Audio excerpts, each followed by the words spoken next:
Okay, so in preparation for the building, we are taking down all of the old guttering. Let me flip the camera.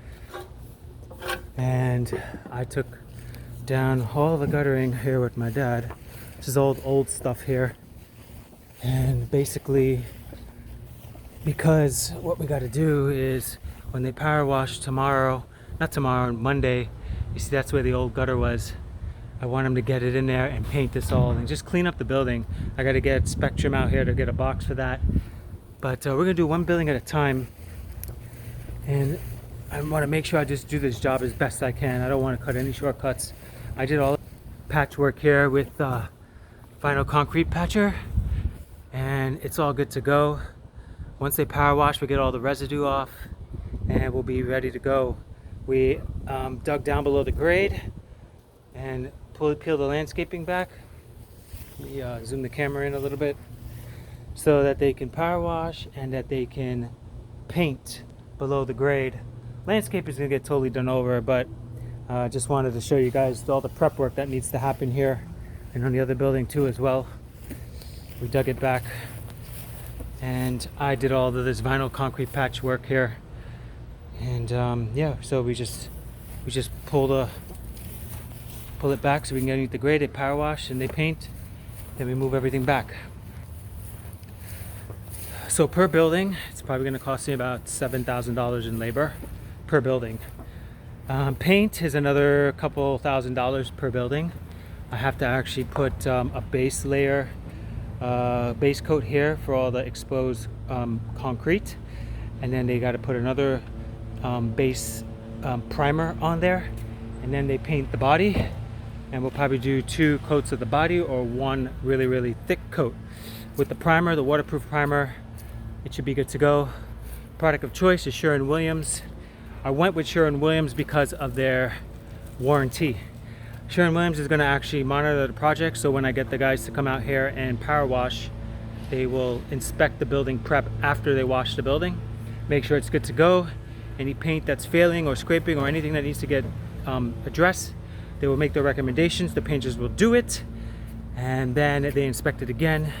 Then they do the first primer, waterproof primer on the building.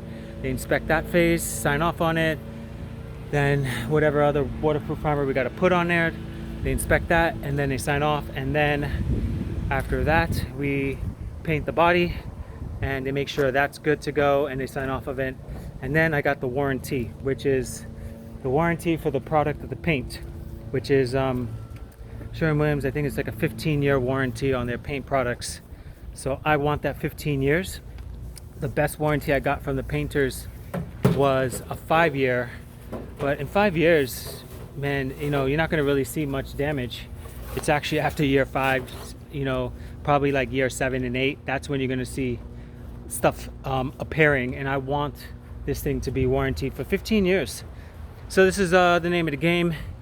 It's going to cost me pretty much the same amount of money, me managing the project myself, opposed to hiring a paint contractor solely to do everything: power wash, prep, paint, materials. And I like to be in control of my projects, so if I need to fire somebody, I just fire them. And I like that control. You got to be pay attention to everything that you're doing, know what you don't know. I actually got 7 different quotes to paint the buildings, and they all came back with different quotes, different products, different ways to do it, and you got to research to make sure you understand if that's the right way or the wrong way, and how to do it the absolute best way for your expectations. Okay, that's this is it. Real estate's a full-time job. Literally, it's a full-time job. It's nothing passive about real estate, nothing passive about investing. You have to be knowing what you're investing. If you don't know what you're investing into, you're going to make a lot of mistakes. But however, if you do your homework and you prepare enough before you invest, then you can invest with confidence, and then you're not going to lose money because you did your homework, you did your due diligence. And it took me about 4 months to actually do my due diligence on painting, prepping, studying materials, studying the ways to seal up the building properly, studying what type of materials work best in Florida, hurricanes, warranties, all those good things. So anyway, let me help my dad. He's working hard.